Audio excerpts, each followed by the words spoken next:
दुगने से ज्यादा इंडस्ट्रियल क्लस्टर ये घाटी में बनाते हैं। इन्हें नौकरियां देनी हो, 90-90% नौकरियां ये घाटी के मुसलमानों को दे देते। चिढ़ करके सैयद अली शाह गिलानी ने कहा था कि आप बेशक हमारी सड़कें सोने की बना दो, हम आजादी का मुतालबा नहीं छोड़ेंगे। ये ऐलानिया उसका बयान। हमसे कहा कि आप अपना रोना धोना बंद कीजिए, आप अपने हुए अत्याचारों की गाथा मत सुनाइए, माहौल खराब। भारत के राजदूत पाकिस्तान में, उनको पाकिस्तान से दफा कर दिया जाता है, एक्सपेल कर दिया जाता है। मुझे नहीं याद पड़ता कि भारत ने पाकिस्तान के राजदूत को कभी इस तरह बेइज्जत करके निकाला हो, देश से एक्सपेल किया हो। जब जिन्ना ने कहा कि हिंदू और मुसलमान एक साथ नहीं रह सकते क्योंकि हमारे अकीदे अलग हैं, हमारे हीरोज अलग हैं, हमारा खान पान अलग है, हमारा इतिहास अलग है, और ये सब न सिर्फ अलग है बल्कि एक दूसरे के कॉन्फ्लिक्ट में भी, कि इमरान खान को सार्वजनिक रूप से कहना पड़ता है कि भारत की कूटनीति सर चढ़ के बोल रही है, दुनिया भारत के साथ खड़ी है, हमारी कोई बात सुनना नहीं चाहता। जम्मू का डोगरा इन्हें वोट देकर 26 सीट देकर इनकी औकात बनाता है जम्मू कश्मीर, लेकिन ये उसे भी ठोकर मारते हैं। ये आज भी वहां पर दिल जीतने के नाम पर दामादों की तरह पाल रहे हैं घाटी।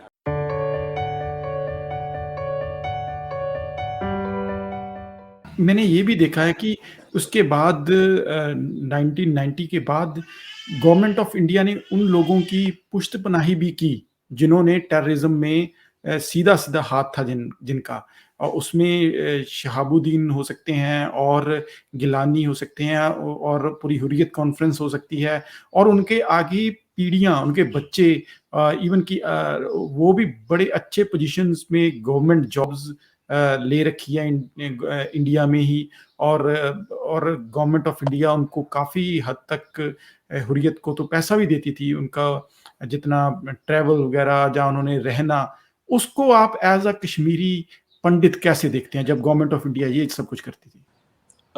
अमरिंदर जी, ये जो विकृति है ये हमारी सोच में है, और इसके लिए मैं जिहादियों को दोष नहीं दूंगा।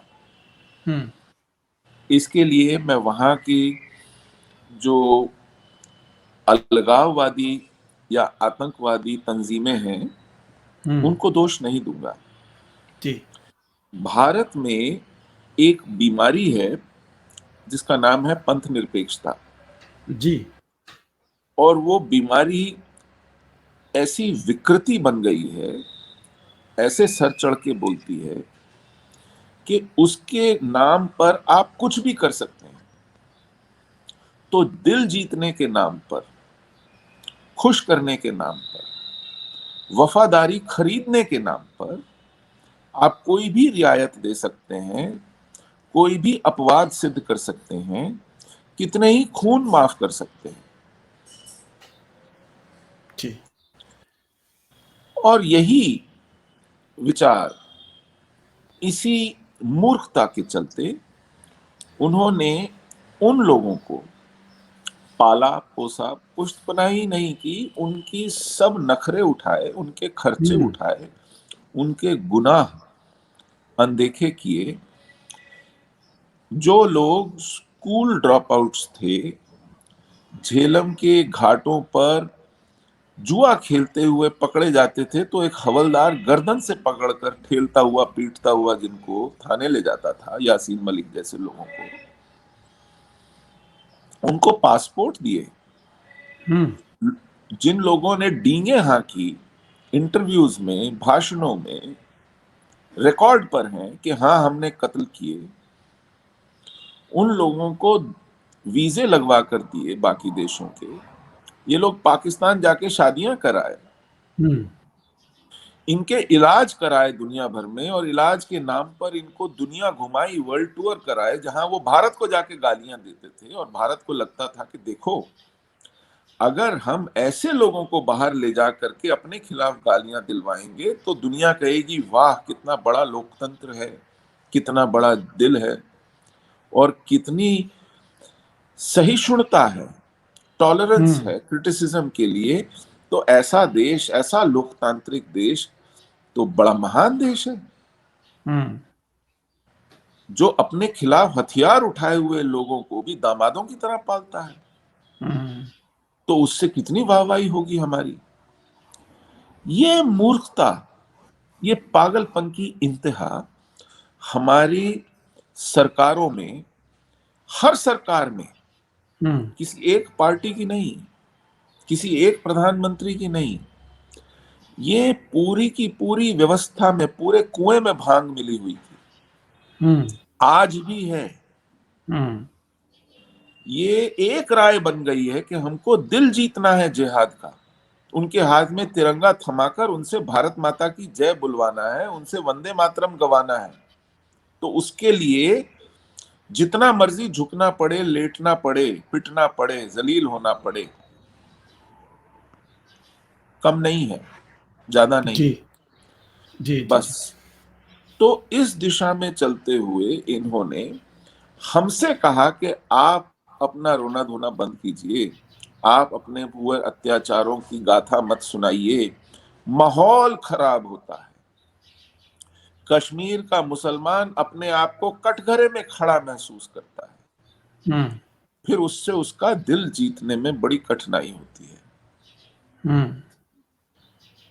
तो इस तरह हमें टोका जाता रहा। जी।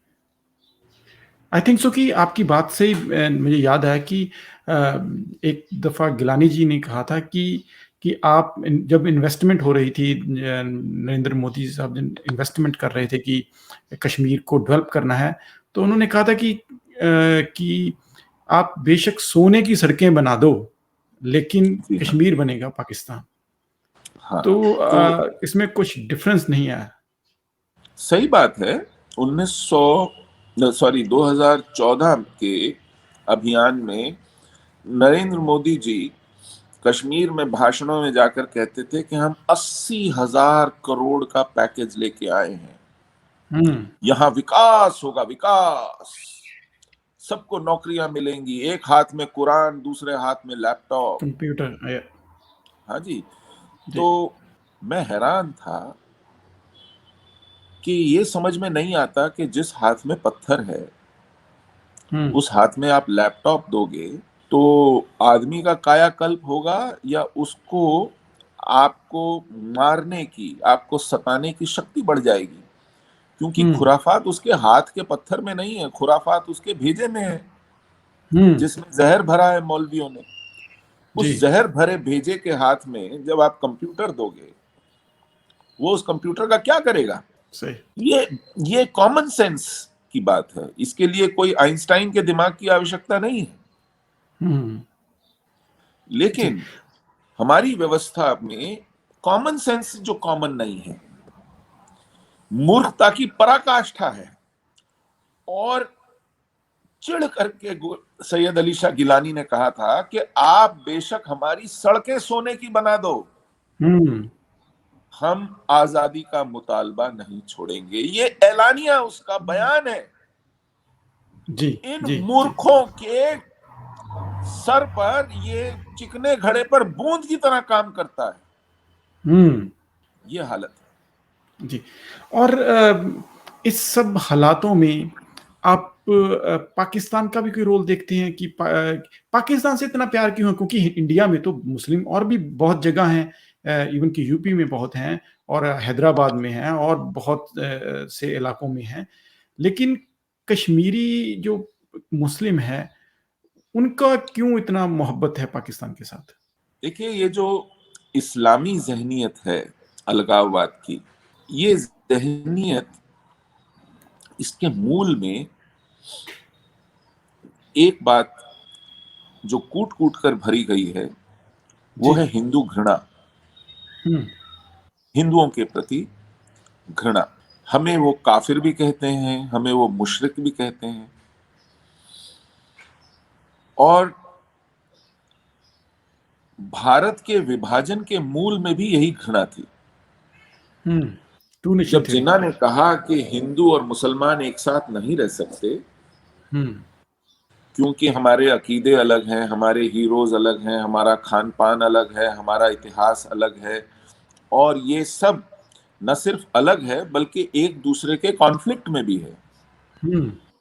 इसलिए हम साथ साथ नहीं रह सकते। तो उनसे किसी ने ये नहीं पूछा कि भैया 800 साल से तो साथ साथ रह रहे हो, औरंगजेब के अंडर भी साथ साथ रह रहे थे, अकबर के अंडर भी साथ साथ रह रहे थे, लोदी के अंडर भी साथ साथ रह रहे थे, तुगलक के अंडर भी साथ साथ रह रहे थे, अंग्रेज के अंडर भी साथ साथ रह रहे थे ना।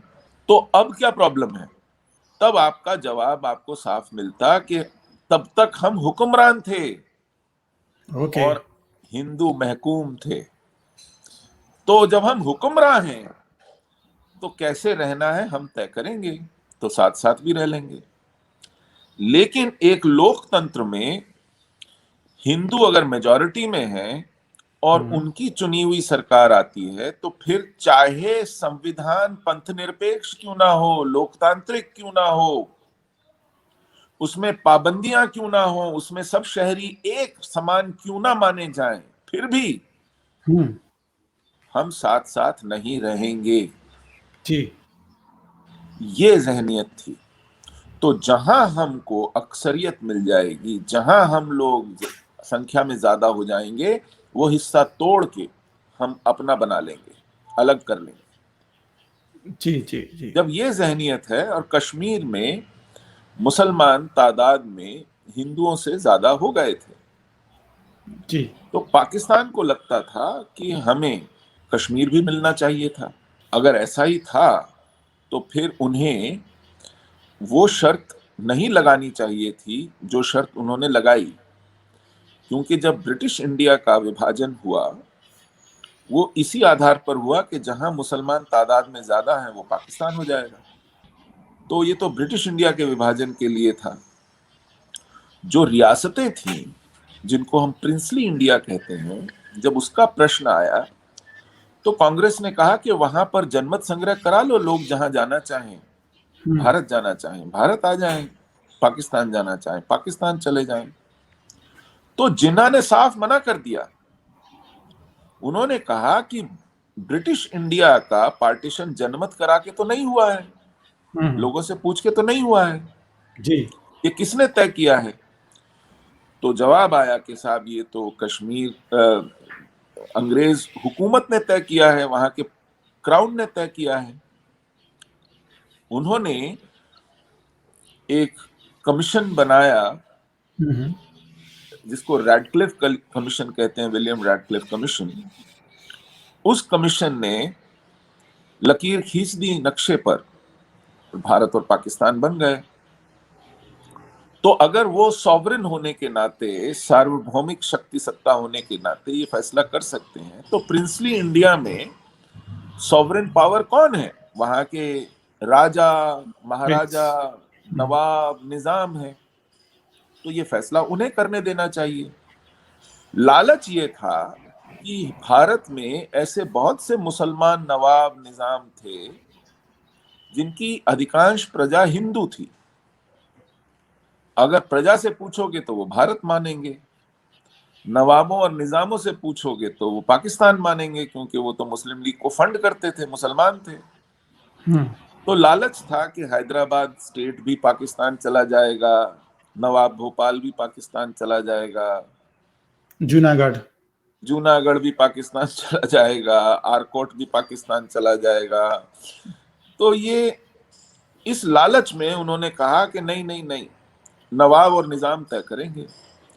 इसका सिर्फ एक अपवाद था, जम्मू कश्मीर, जहां पर महाराजा हिंदू था और अधिकांश प्रजा मुसलमान थी। और जब जिन्ना से पूछा कि भैया तुमने जुआ तो नहीं खेल लिया, ये कश्मीर इस चक्कर में ना चला जाए, तो उसने कहा कैसे जाएगा, वहां पर 70% से ज्यादा प्रजा मुसलमान है, वो पाकिस्तान से लगा हुआ है, हम वहां हस्तक्षेप कर सकते हैं। और तीसरी सबसे बड़ी बात, वहां पर जो सड़क के रास्ते हैं, जमीन के रास्ते हैं, वो सारे पाकिस्तान से होते हुए आते हैं। श्रीनगर घाटी का रास्ता जो है वो मुजफ्फराबाद होते हुए रावलपिंडी से आता है। जम्मू का रास्ता जो है वो रणबीर सिंहपुरा होते हुए सियालकोट से आता है। जम्मू कश्मीर अपने खाने के नमक और मिट्टी के तेल के लिए भी पाकिस्तान पर आश्रित है। जाएगा कहां? उसको तो हम हथिया लेंगे। लेकिन हैदराबाद पाकिस्तान से बड़ा दूर पड़ता है, जूनागढ़ और भोपाल बहुत दूर पड़ते हैं। ये रियासतें भारत के पेट में हैं, वहां तो हम हस्तक्षेप भी नहीं कर सकते, तो इसलिए वहां के नवाबों और निजामों को हमें अधिकार देने होंगे। इस लालच में उन्होंने इस नीति का आग्रह किया, इस पर जिद की। तो ये सरदार पटेल की सूझबूझ थी कि उन्होंने इस चाल को समझा और साम दाम दंड भेद से उन्होंने सब इकट्ठा कर लिए। और तब धीरज टूटा पाकिस्तान का, उनको लगा कहीं कश्मीर भी हाथ से न चला जाए, उन्होंने उस पर चढ़ाई कर दी। उसको कबायली रेड बताकर, लोगों में विद्रोह का दर्जा देकर, सादी वर्दी में अपने सैनिक और अफसर भेजकर कश्मीर पर हमला कर दिया। जी। तो मोटी बात यह है कि महाराजा ने जो उसके अधिकार क्षेत्र में था, भारत के साथ विलय किया, और उस विलय को वो संवैधानिक भी है, उसको दुनिया ने भी माना। जब भारत पर चढ़ाई हो गई, कश्मीर पर हमला कर दिया गया, तो ये नेहरू जी की मूर्खता थी कि वो इस विषय को लेकर के संयुक्त राष्ट्र संघ गए। एक तरफा युद्ध विराम भी किया 1 जनवरी 1949 को। भारत की फौजें पाकिस्तान के घुसपैठियों को खदेड़ रही थीं। जी। उनके उस अभियान को भी बीच में ही रोक दिया। लगभग 38-39% कश्मीर का हिस्सा पाकिस्तान को तश्तरी में रख के सजा के दे भी दिया। और आज तक हम उस मूर्खता की कीमत चुका रहे हैं। जी, जी, जी। आप इस जब आप जिस कबायली अटैक की आप बात कर रहे हैं, आई थिंक सो उस पे एक बुक है, कश्मीर राइडर्स समथिंग, रेडर्स इन उसमें कश्मीर। रेडर्स इन कश्मीर, उसमें काफ़ी तफ़सील से बताया कि उनमें एट्रॉसिटी कितनी ज़्यादा हुई वहाँ के तब जो उस एरिया में हिंदू सिख रह रहे थे, उनको कैसे भागना पड़ा वहाँ से। और मीरपुर में, मीरपुर, पुंछ जी, में, जी। बारामूला में, मुजफ्फराबाद में हजारों की संख्या में, मतलब अकेले पुंछ में 30,000 हिंदू सिख कत्ल कर दिए गए। कोटली में, मीरपुर में हजारों की संख्या में मारे जी। गए। न सिर्फ मार डाले गए, मंदिर और गुरुद्वारे उजाड़ दिए गए।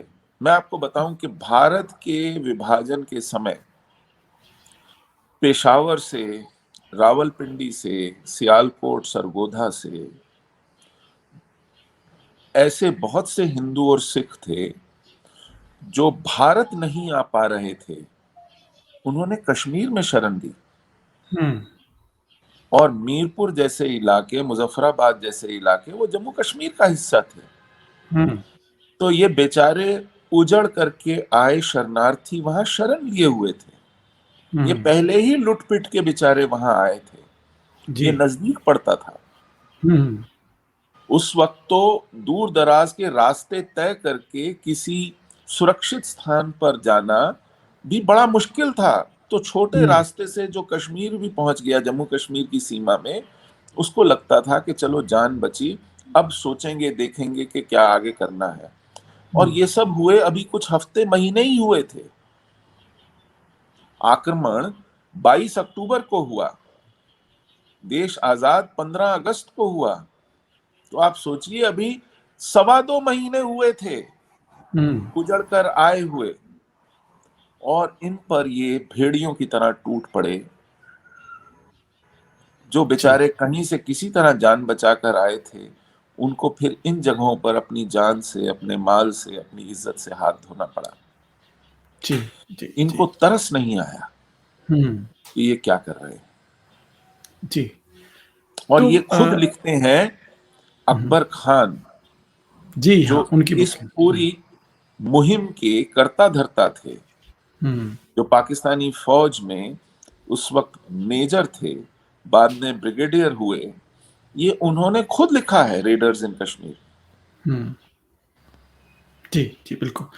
तो जब आपका वैसे बात सही है, जो लोग फिर भी कश्मीर में आ गए, बच गए बाद में इस कबायली हमले के बाद भी, जैसे आप कई जगह आप कहते ही होते हैं कि जो लोग पाकिस्तानी पंजाब से उठ के इंडिया में आ गए, वो तो आई के गुजराल और मनमोहन सिंह जी की तरह देश के प्राइम मिनिस्टर बन गए, जहाँ अडवाणी जी की तरह देश के डिप्टी प्राइम मिनिस्टर तक पहुँच गए। लेकिन जो लोग कश्मीर से दूसरे इंडिया वाले कश्मीर में आए, वो सरपंच तक ना बन पाए, क्योंकि वहाँ का कॉन्स्टिट्यूशन था जो 370 उनको अलाउ करता था कि वो वहाँ की लोकल गवर्नेंस में हिस्सा नहीं ले सकते थे। इवन कि वो जब गवर्नमेंट ऑफ इंडिया की इलेक्शन होती थी, मीन्स की मेंबर ऑफ पार्लियामेंट की इलेक्शन होती, तब वो वोट डालते थे। जब एमएलए जहाँ लोकल बॉडीज की इलेक्शंस में वो वोट नहीं डाल सकते थे। तो जब 370 हटा, तो आपका, मुझे मालूम है कि मैंने आपको ट्विटर पे फॉलो करता हूँ कि आपने बहुत खुशी का इजहार किया। लेकिन उसके चंद महीने बाद ही आपका टोन थोड़ा-सा बदला। आप गवर्नमेंट ऑफ इंडिया से नाराज़ भी हुए कि 370 तो हट गया, लेकिन इनडायरेक्टली वो ही चीज़ दोबारा ला दी गई है। वो किस चीज़ से आपको गिला है, जो गवर्नमेंट ऑफ इंडिया से?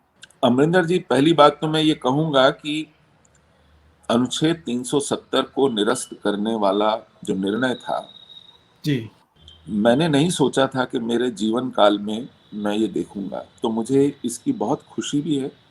जी, और मुझे लगा कि इस एक निर्णय से सरकारों ने अपने आज तक के जितने भी पाप किए हैं, कश्मीर में मूर्खताएं की हैं, वो माफ कर दी जानी चाहिए। हुँ, क्योंकि मुझे लगा कि अब शायद समझ आ गया है कि इस युद्ध को आप फिरौती अदा करके नहीं टाल सकते, आप रियायतें देकर नहीं जीत सकते, आपको ये लड़ना ही पड़ेगा हुँ, और शत्रु को हराना ही पड़ेगा। जी, और अगर ये बात ध्यान में आ गई है, तो अब जो काम वर्षों से हो जाना चाहिए था, अब शुरू होगा। इस अपेक्षा और आश्वस्ति से मैंने खुशी भी मनाई और सरकार का हर मंच से, हर अवसर पर समर्थन भी किया। जी, और एक लोकमानस बनाने की, एक आम राय बनाने में, एक आम नागरिक का जो योगदान हो सकता है, उसको पूरा करने की और अपने अन्य साथियों को उस दिशा में प्रेरित करने का भरसक प्रयास किया। जी, लेकिन मैं देखता हूं कि कुछ ही महीनों में इस सरकार के घुटने कांपने लगे।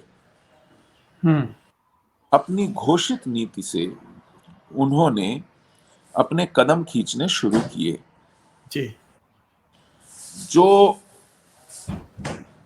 अब आप सोचिए, इसमें कोई शक संदेह की गुंजाइश नहीं थी हुँ, हुँ, कि 5 अगस्त 2019 को भारत की संसद खुली बहस करके एक निर्णय लेती है हुँ, और 6 अगस्त को ही भारत के राजदूत, जिन्हें हम उच्चायुक्त कहते हैं पाकिस्तान में, उनको पाकिस्तान से दफा कर दिया जाता है, एक्सपेल जी, कर दिया जाता है।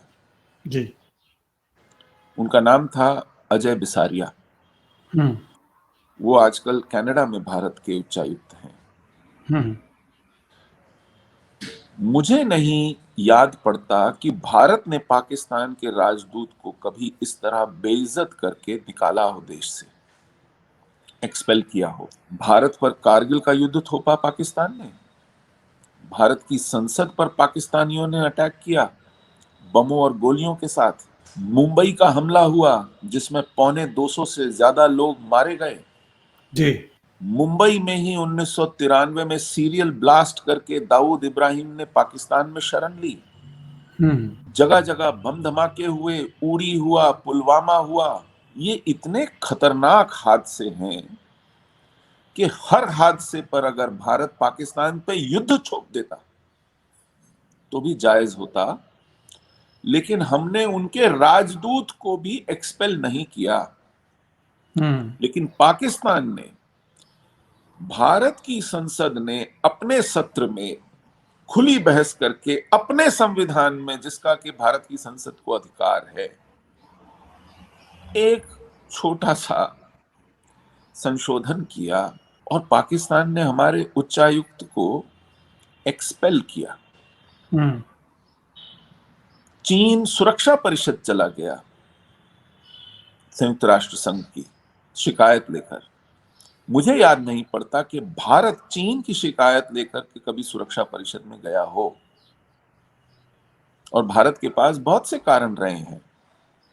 डोकलाम का कारण रहा है। अभी गलवान में हमने अपने शहीद, अपने सैनिकों के बलिदान को होते देखा है, शहादत देते देखा है। जी। चुमार में वो चढ़ दौड़े थे, वो जगह जगह अतिक्रमण करते हैं हमारी सीमा का, वो बार बार आतंकी गिरोहों को और नेताओं को प्रश्रय देते हैं, उनकी पैरवी करते हैं। हमने कभी चीन की शिकायत नहीं की। हमारी संसद हमारे संविधान में एक खुली बहस करके कोई निर्णय करती है, हम अपने प्रदेश को केंद्र शासित प्रदेश घोषित करते हैं, तो इसमें चीन एक बार नहीं, दो बार नहीं, 5 महीने में 3-3 बार सुरक्षा परिषद चला जाता है। वो अलग बात है कि वहां उसको मुंह की खानी पड़ती है। अन्य 4 देश जो वहां के स्थायी सदस्य हैं सुरक्षा परिषद के, वो बार बार चीन को साफ साफ कहते हैं कि ये हमारे विचाराधीन विषय नहीं है, ये भारत का आंतरिक मामला है। भारत इतने विशाल समर्थन के बाद भी कि इमरान खान को सार्वजनिक रूप से कहना पड़ता है कि भारत की कूटनीति सर चढ़ के बोल रही है, दुनिया भारत के साथ खड़ी है, हमारी कोई बात सुनना नहीं चाहता। जी, बिल्कुल कहा था। इतना व्यापक समर्थन होने के बावजूद भी भारत की सरकार के घुटने कांपते हैं। वो यूरोपियन यूनियन जिनको जाकर के भारत के विदेश मंत्री ने ब्रसेल्स में खुलेआम कहा था कि ये भारत का आंतरिक मामला है, इस विषय में आपको बहस करने की आवश्यकता नहीं है जी।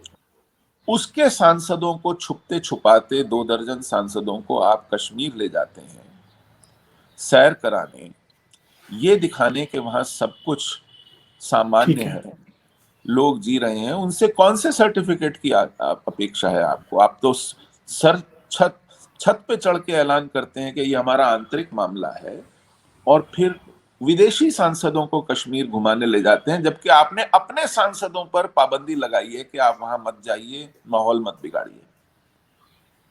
ये कौन सी युक्ति है? ये कौन सी कूटनीति है?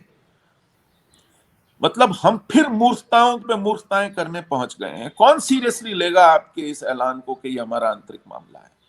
और ये एक बार नहीं हुआ। फिर दिल्ली में बैठे विभिन्न राज्यों के, विभिन्न देशों के जो राजदूत थे, उनके जत्थे बनाए गए और 2 बार उनको कश्मीर घुमाने ले जाया गया कि देखो देखो सब सामान्य है। आपका वहां पर जीता जागता खुला प्रेस है, लोग जाते हैं, रिपोर्टर्स जाते हैं, टीवी चैनल्स जाती हैं, इंटरव्यूज करते हैं, आते हैं, दुनिया भर में छापते हैं। ये एक सामान्य प्रक्रिया है एक लोकतांत्रिक देश में। जब वो चल रही है, राजदूत जा सकते हैं, जाकर के आ सकते हैं, कश्मीर के लोग बाहर आकर के इंटरव्यूज देते हैं, मिलते हैं।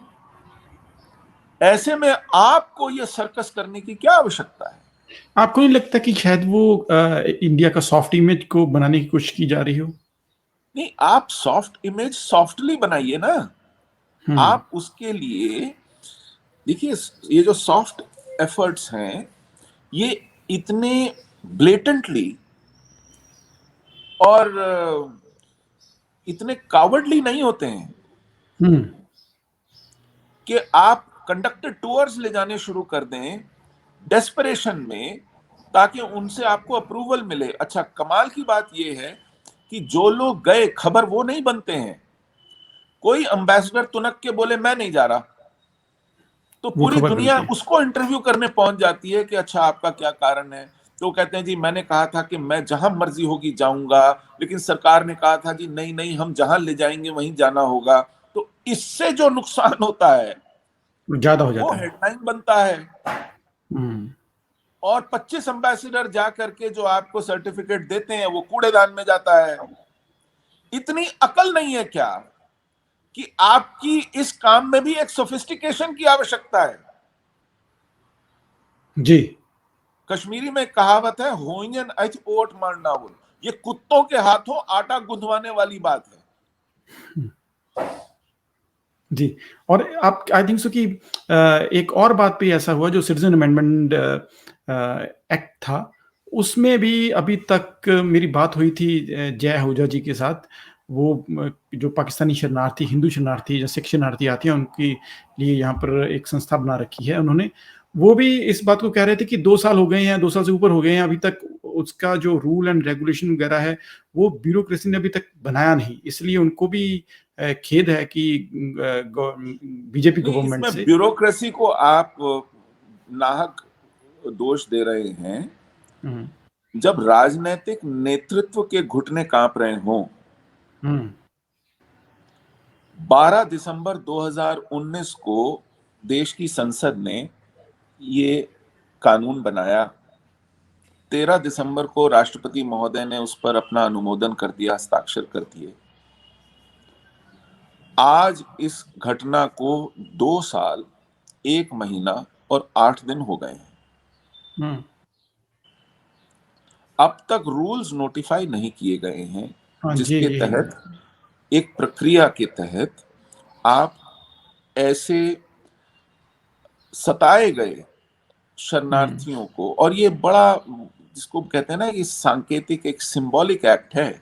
मैं आपको अगर इसकी छोटी सी डिटेल दूं तो ये उन लोगों पर लागू होता है जो 2014 31 दिसंबर से पहले पहले भारत में शरणार्थ बनकर आ चुके हैं। जी बिल्कुल। उनको 11 साल इंतजार करने की जगह अब केवल 5 साल के बाद, यानी 2019 में ही वो आवेदन कर सकते हैं। केवल इतनी छूट है हम्म। कि दो जो लोग 31 दिसंबर 2014 से पहले आ चुके हैं उन्हें 11 साल प्रतीक्षा नहीं करनी पड़ेगी। अब वो 5 साल के बाद ही, यानी 2019 के बाद ही आवेदन करके कर सकते हैं। ये तो बहुत कम लोगों पर लागू होता है, हम्म। और इससे जो वहां लाखों की संख्या में सताए हुए लोग हैं उनको कोई लाभ नहीं मिलता है। हम्म। ये सच में खाना पूरी वाला काम है, हम्म। केवल ढोल बजाने के लिए कि कर दिया जी कर दिया जी कर दिया जी कर दिया वाला एक टोकनिज्म है। उस टोकनिज्म को भी इंप्लीमेंट करते हुए जान निकल रही है। ये आप हालत कर दी है इस सरकार ने अपनी। नहीं, ऐसा क्यों है? मैं समझना चाहता हूं कि आपको क्यों लगता है कि ऐसा क्यों? जब जो सरकार जब लोकसभा में बोलती है, राज्यसभा में बोलती हैं, इनके लीडर तो बड़ा ओपनली बोलते हैं, और राष्ट्रपति उनको उन पे साइन भी कर देते हैं, तो उसके बाद डर कैसा? किसको खुश किया जा रहा है? बहुत अच्छा सवाल है, और मैं चाहता हूं कि पूरा देश ये सवाल पूछे। अमरिंदर जी, जो आप पूछ रहे हैं मैं भी यही सवाल पूछ रहा हूं। कौन सा डर मारा है? यही सवाल पूछने लायक है इस पूरे नेतृत्व से, इस पूरी सरकार से, उस पूरी व्यवस्था से। क्या खा के लड़ोगे? आप बड़े अहम फैसले लेते हो ढोल बजा के, हम्म। नाच गा के, भंगड़े पाके, झंडे लहरा के, कर दिया जी कर दिया, कर दिया जी कर दिया, और उसके बाद औंधे मुंह जाके गिरते हो, जवाब देने लायक नहीं रहते हो। जी। और कुछ तो लिहाज शर्म करो यार, हम्म। कुछ तो अपनी रेपुटेशन की खुद चिंता करो। आपको हम्म। दुश्मनों से खतरा नहीं है, आपको खुद अपनी जहनियत, अपनी मानसिकता से खतरा है, अपनी रेपुटेशन। जी। जी। जी। अब तो तक यही नहीं, कितने ही फैसले ऐसे किए इन्होंने। मुझे भी 370 करने के बाद आपको जो काम करने थे नहीं किए। हम्म। जिन लोगों को 6-8 महीने के लिए नजरबंद किया उनको बिना शर्त छोड़ते गए। जी। जिन पर गंभीर आरोप लगाए संसद में कि यही है लुटेरे, यही है असली जिहादी, इन्होंने ही बर्बादी की है। उन्हें न सिर्फ बिना शर्त छोड़ा, बल्कि प्रधानमंत्री अपने घर चाय पकौड़े पे भी बुला रहे हैं कि आओ जी आओ, अब हमें बताओ कि कश्मीर में लोकतंत्र कैसे बहाल करना है। आओ जी आओ, अब हमें बताओ कि कश्मीर में हालात सामान्य कैसे लाने हैं, शांति कैसे बहाल करनी है। कल तक आप ही कह रहे थे कि इन्हीं लोगों के कारण कश्मीर बर्बाद हुआ है, इन्हीं लोगों के कारण कश्मीर जल रहा है, अगर इन्हें नजरबंद नहीं किया गया तो ये वहां आग लगा देंगे। जी। इसीलिए नजरबंद किया था ना। और ये कौन सी अकलमंदी है कि अब आप इनके लिए लाल कालीन बिछा रहे हो, ये आपको हाथ नचा नचा के कह रहे हैं कि जाओ पाकिस्तान से बात करो, और आप मुस्कुराते हुए कह रहे हो नहीं जी आओ हमारे थप्पड़ लगाओ, हमारे चपेड़ लगाओ, हमको पब्लिकली ह्यूमिलिएट करो, लेकिन हमारे घर आके चाय पियो, पकौड़े खाओ। ये कौन सी युक्ति है, चलाकी है, अकलमंदी है, ये कौन सी बहादुरी है, मुझे समझ में नहीं आ रहा इसके लिए कौन सा लफ्ज इस्तेमाल किया जाए। जी, जी, जी। अच्छा, एक बात और ऐड की जा रही है कि आपने तो जैसे बताया था कि वहाँ पर अब जो परमानेंट रेज़िडेंट है वो वहाँ 15 साल से जो रह रहे हैं वही हो सकते हैं, इवन कि 370 के बाद भी। लेकिन अब गवर्नमेंट ने कहा है कि कोई भी जाके वहाँ पर रह सकता है और कोई भी जाकर वहाँ पर अपना कोई बिज़नेस करना चाहता है, वो कर सकता है। तो ऐसे में एक इल्ज़ाम लगता है गवर्नमेंट ऑफ इंडिया पे कि वहाँ पे डेमोग्राफिक चेंज हो रही है। नहीं आपको लग नहीं, रहा है कि ऐसा है, ऐसे? देखिए साहब, अमरिंदर जी,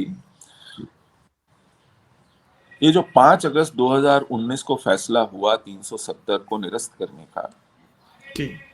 उसका एक बहुत प्रमुख प्रभाव ये था कि जम्मू कश्मीर ने जो अपनी नागरिकता अलग से परिभाषित कर रखी थी, जी।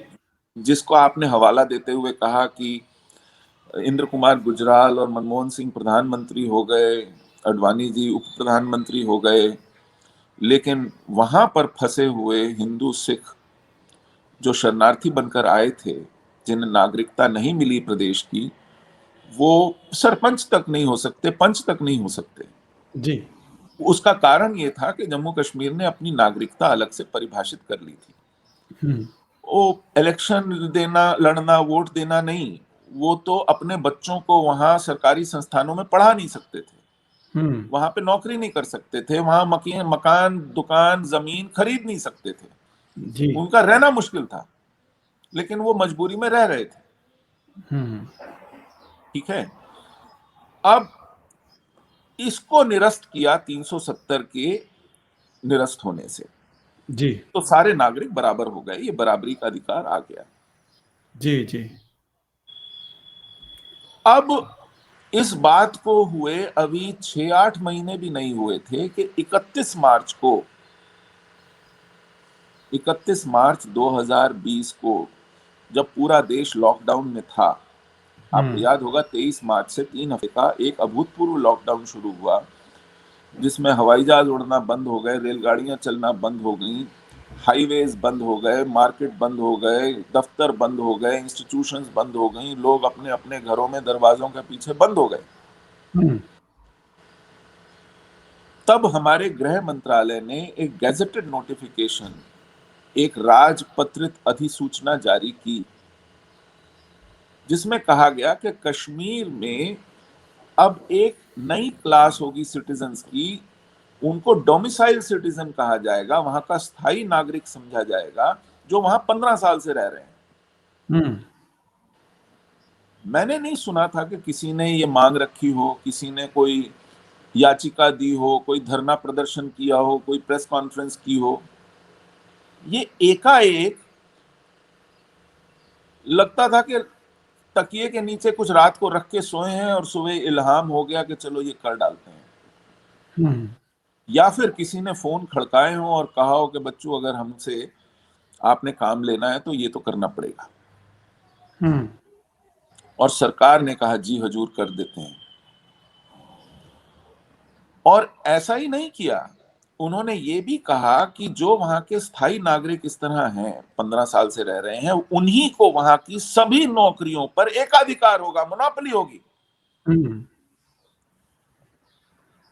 अब मैं हैरान हूं कि ये क्या पागलपन का दौरा है कि 70 साल आपने शेष नागरिकों को देश के जम्मू कश्मीर जाने से रोका, क्योंकि वहां की जी, नागरिकता अलाउ नहीं करती आप वहां पे 1 इंच भी जमीन खरीद सकें, मकान खरीद सकें, कोई चल अचल संपत्ति ले सकें, वहां नौकरी जी। कर सकें, वहां बच्चे पढ़ा सकें।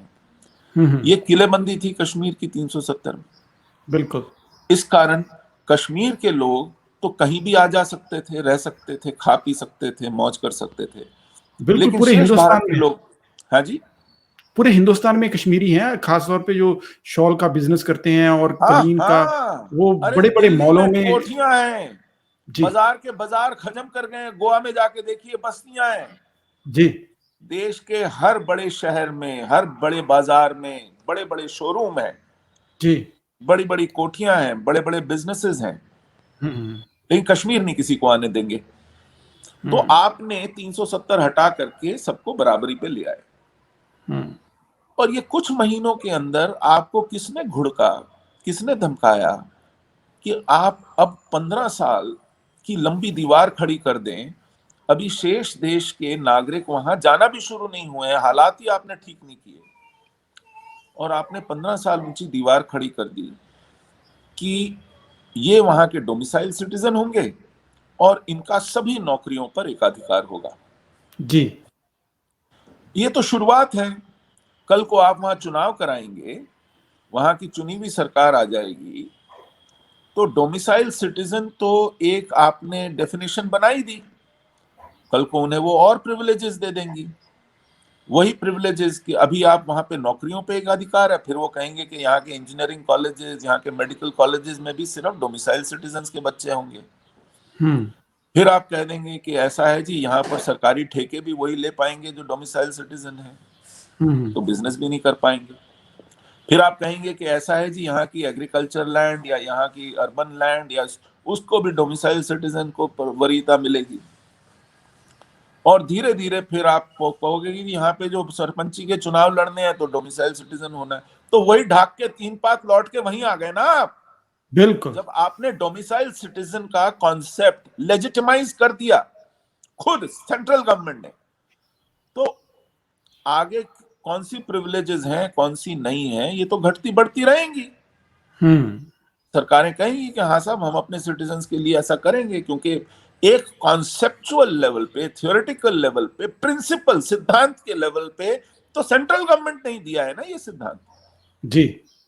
तो जिस क्षेत्र को किलेबंदी में 70 साल बंद रखा गया हो, अभी अभी मुश्किल से बराबरी का सिद्धांत आया हो, वहां आप ये क्या जहर घोल रहे हैं, हुँ, क्या हुँ। बदतमीजी कर रहे हैं, जी। और किस मजबूरी में कर रहे हैं, किसने मांगा था हुँ, ये इशू है।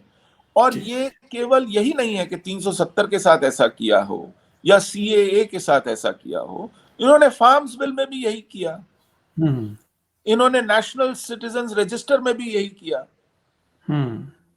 ये करने के बाद, ढोल बजाने के बाद कि साहब देखिए हमने क्या कमाल कर दिया है, भीगी बिल्ली की तरह छुप जाते हैं, दुबक जाते हैं, अपने किए पर पानी फेर देते हैं।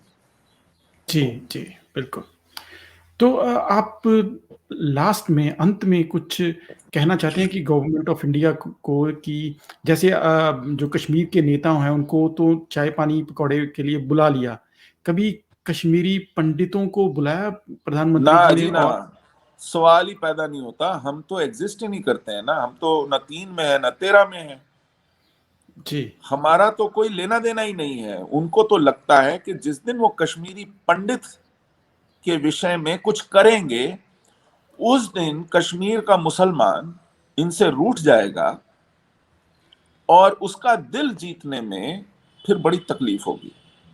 हुँ, ओके, जम्मू का डोगरा इन्हें वोट देकर 26 सीट देकर इनकी औकात बनाता है जम्मू कश्मीर में, बिल्कुल। लेकिन ये उसे भी ठोकर मारते हैं।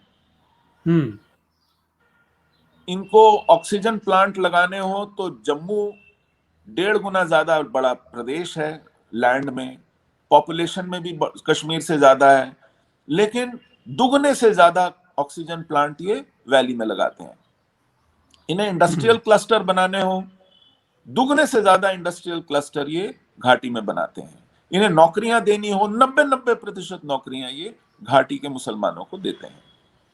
जी। ये आज भी वहां पर दिल जीतने के नाम पर दामादों की तरह पाल रहे हैं घाटी को। और लेकिन एक और मैंने चेंज सुना था कि जो अब जो कॉन्स्टिट्यूएंसी है वो जम्मू की आबादी की वजह से ज़्यादा हो गई है, कश्मीर की कम।